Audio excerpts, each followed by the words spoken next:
your discussion just now that's really important, which is the whole piece about creating persona or establishing social presence, as we like to talk about it. And in the face-to-face classroom, clearly when you're standing up in front of a group, you can tell jokes, you can be entertaining, you can engage students in a variety of ways.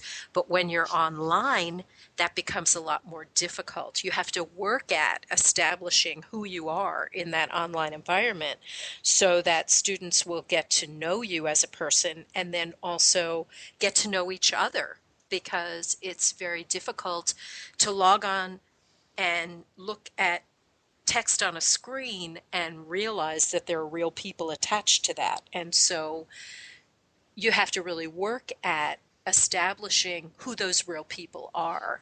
And that doesn't come naturally to a lot of people. So using things like icebreaker activities in the beginning of a course is, and intros and bios, is one way to sort of humanize the environment so that people can make connections with the people behind the text.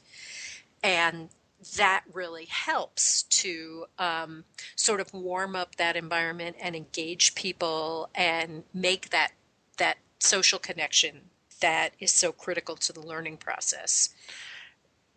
Yeah, you mentioned bios and intros, and I just had a discussion with some faculty about that and how important it is.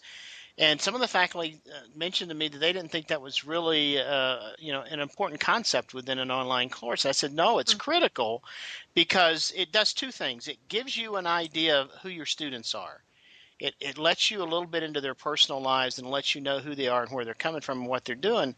But secondly, it gives you an idea essentially of what their learning style is. I mean, they start talking about it. You can pick up from those intros and bios how they learn and how they work with other students.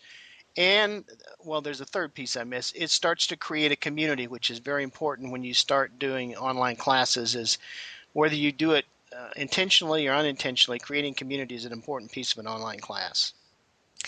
It's not only, I would take what you just said a step further. It's not only an important component of an online class, it's a critical component.